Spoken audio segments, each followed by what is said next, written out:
English ગ્રામરમાં lesson 9 પ્રિપોઝિશન્સ. પ્રિપોઝિશન્સ આપણે ભણવાના છીએ. A preposition is a word which is used to noun with a noun or pronoun to show its relation to some other words in sentence. પ્રિપોઝિશન્સ કોને કહેવાય છે?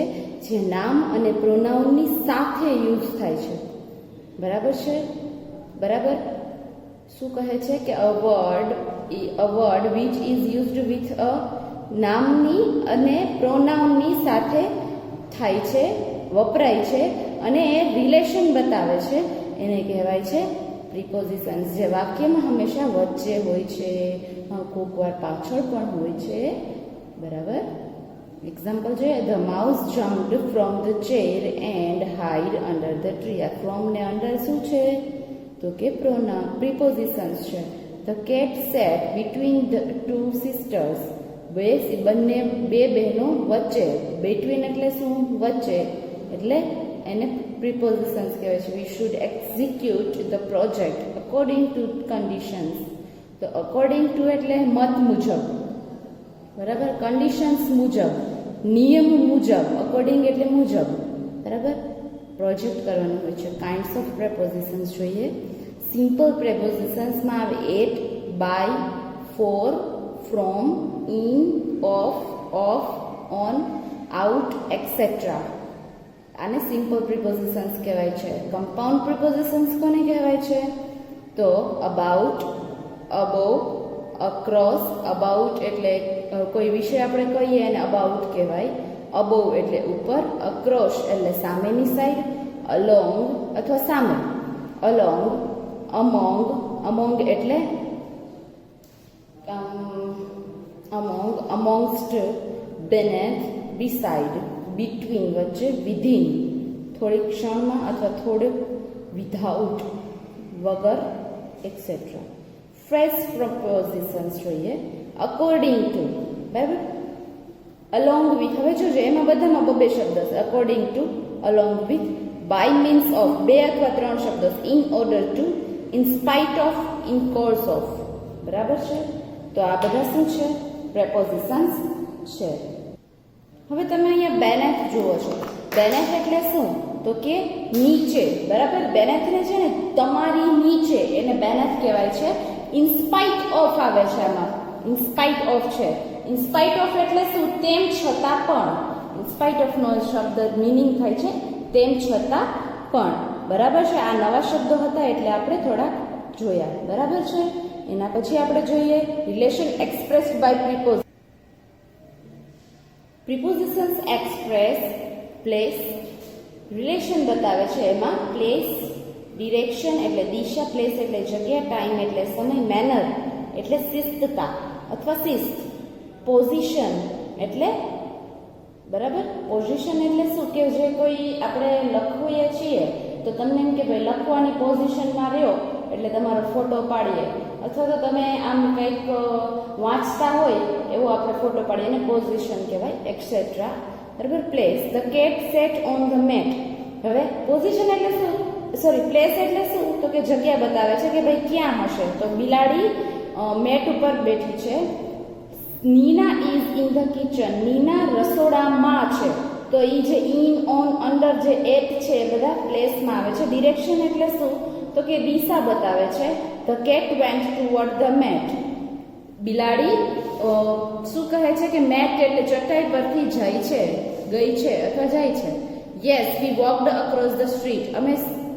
અમે street એટલે શેરીમાંથી પસાર થયા. અક્રોસ એટલે શેરીમાંથી પસાર થયા અથવા સામેની સાઈડ ગયા. The boy dived into the water. Boy છે, છોકરો છે, પાણીની અંદર ડાઈ કરે છે. ડાઈ એટલે કે ડાઈ મારવી કહેવાય ને, જેને અંદર કૂદકો મારવો કહેવાય. Time. The man was given the money after his Sons death. માણસે પૈસા છે એના પપ્પાને ઓફ થયા પછી એના દીકરાને આપી દીધા. આફ્ટર. ટાઈમ એટલે શું? કે પછી. આના પછી આને, એવી રીતે. The chief guest will arrive at. At પણ એમાં આવે છે. એટ એટલે સમય બતાવે છે એટલા માટે. We had to study for many hours. હવે આ મેની અવર્સ, PM આ બધું જે શું છે તો કે ટાઈમ બતાડે છે કે થોડા કલાક તો એ ટાઈમ બતાડે છે ને. અમે પૂછીએ કે તમે કેટલી કલાકનું પેપર આપણે છે તો કે 1 કલાક છે, તો આપણે 1 કલાક શું છે તો કે ટાઈમ છે, બરાબર. મેનર એટલે શું?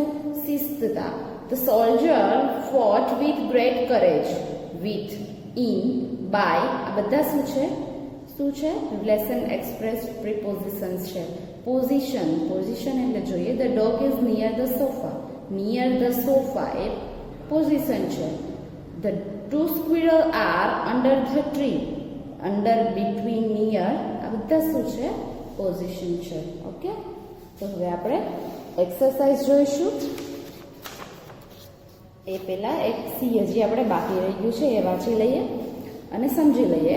Difference between adverb and પ્રિપોઝિશન્સ. આપણે ડિફરન્સ બિટવીન એડવર્બ્સ અને પ્રિપોઝિશન્સ કોને કહે છે એ જોઈએ, બરાબર છે. The same word may be used as a preposition or an adverb. બંને એડવર્બ અને પ્રિપોઝિશન્સ છે એના શબ્દો છે એ હંમેશા સરખા જ છે, બરાબર છે. પણ but the prepositions always governs a noun or a pronoun. બરાબર. શું કહે છે કે prepositions છે always હંમેશા એ noun અને pronoun while adverb modifies the word. noun અને pronoun બતાવે છે. prepositions છે એ હંમેશા નામની પાછળ વપરાય છે, જ્યારે adverb છે એ વર્બ બતાવે છે. આપણે એડવર્બ જોઈએ તો કમ છે એ વર્બ એટલે કે ક્રિયાપદ છે, એની પાછળ ઇન લાગેલું છે એ એડવર્બ છે. વોક્ડ છે આ જે વર્બ છે, વર્બ એટલે ક્રિયાપદ, આ વર્બ ક્રિયાપદની પાછળ લાગે છે એને એડવર્બ કહેવાય છે. નામની પાછળ લાગે છે એને શું કહેવાય છે? પ્રિપોઝિશન કહેવાય છે, બરાબર છે. આપણે એક્સરસાઇઝ જોઈએ.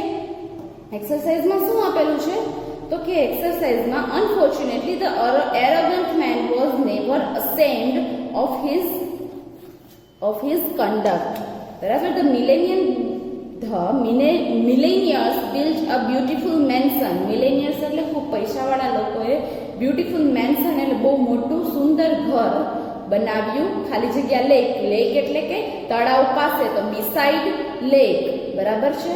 બિફોર એટલે પહેલા આવે, પહેલા નહીં beside આવે, બરાબર છે. look out, the train will pass ખાલી જગ્યા a long tunnel. long tunnel માંથી ટ્રેન પાસ થાય છે, તો માંથી એટલે શું? through. The thieves hide beneath the bridge to escape from the police. બરાબર. beneath શું છે? beneath એટલે શું? નીચેથી, બરાબર. અને from the police, પોલીસની નીચેથી જ પસાર થઈ જાય છે. કોણ? તો કે છુપાયેલા ચોરો. I have been taking these medicines. હવે સીન્સ ક્યારે વપરાય તો કે ભાઈ જ્યારે હંમેશા સાલ દર્શાવેલી હોય. સાલ એટલે શું? તો કે 2010, 2020, 2013, 2015 એની પહેલા હંમેશા સીન્સ દર્શાવવામાં એટલે કે લખવામાં આવે છે. ફોર માય હાર્ટ પ્રોબ્લેમ, મને હું ત્યારથી દવા લઉં છું જ્યારથી મને હાર્ટનો પ્રોબ્લેમ છે, 2018થી. Okay. 6 the air hostess walked. Air hostess તો તમને ખ્યાલ જ છે કે ભાઈ જે એરપ્લેનમાં જે છોકરીઓ હોય પ્લેનમાં, પછી એરપોર્ટ પર, એ બધી એર હોસ્ટેસ હોય. between the two rows searching among the bags for the pillow. બરાબર. between આમાં કાઉન્ટ્સ આપેલા છે, આન્સર એમાંથી જ લખવાના છે. the little goat fell into the puddle of water. puddle એટલે કે શું? તો કે જે નાનકડું તળાવ હોય એને puddle of water, એની અંદર ફેલ એટલે પડવું, તો puddleની અંદર એટલે into વપરાય છે. but its mother jumped over it. પણ એની માતા એને બચાવવા અંદર પડે છે, એની ઉપર પડી જાય છે, બરાબર છે. the gaggle of geese walked. gaggle of geese એટલે કે હંસોનું ટોળું. ગેગલ છે એ હંસોનું ટોળું જે હંસોનું ટોળું હોય એને ગેગલ કહેવાય છે. the gaggle of geese walked. હંસોનું ટોળું ખાલી જગ્યા the man માણસની પાછળ, behind એટલે પાછળ, at the edge of the lake માણસની પાછળ હાલી અને પાણીમાં જતું રહે છે. the adventurous children walked along the beach for couple of kilometers. બરાબર. the adventurous children walked along the beach. along એટલે તેમાંથી પસાર થાય છે, બીચ પરથી, for couple of kilometers. બરાબર. I can meet you. Time બતાવ્યો એટલે એટ લખવાનું, ભૂલવાનું નહીં. for a few minutes only exercise 2 જોઈએ. એમાં પણ તમારે કરેક્ટ ફ્રેઝ પ્રિપોઝિશન્સ છે એને તમારે લખવાના છે. બરાબર છે.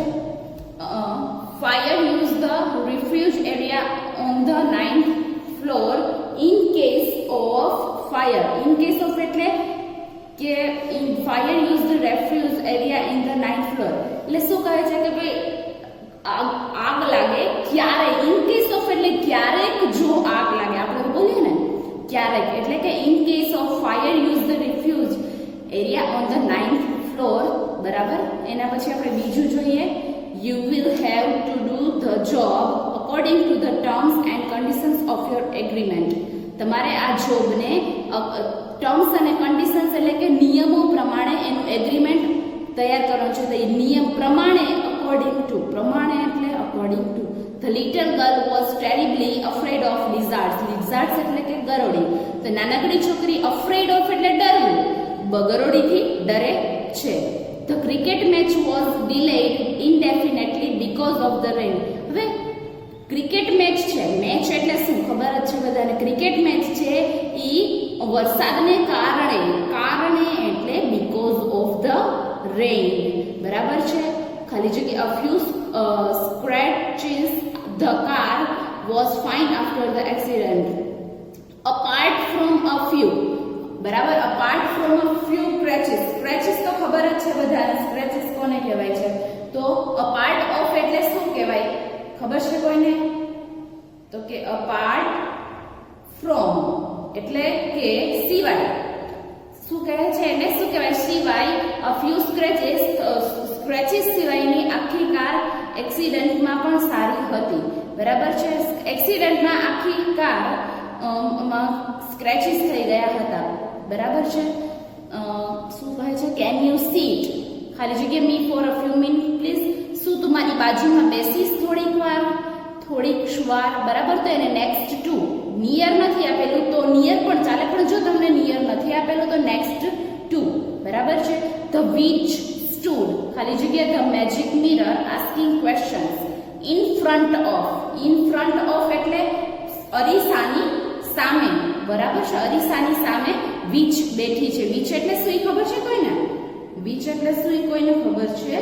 તો કે વિચ એટલે ડાકણ છે. એ અરીસાની મેજિક મિરર એટલે જાદુઈ અરીસાની સામે બેઠી છે અને પ્રશ્ન પૂછે છે. તમે ઓલી ઘણી બધી સિરિયલમાં જોયું હશે, બાલવીર ને એ બધી સિરિયલમાં ઓલી અરીસામાં જોતી હોય ક્યાં પહોંચ્યા ને ટૂંકમાં એવું બધું બતાવતા હોય એ મેજિક મિરરમાં. બરાબર છે.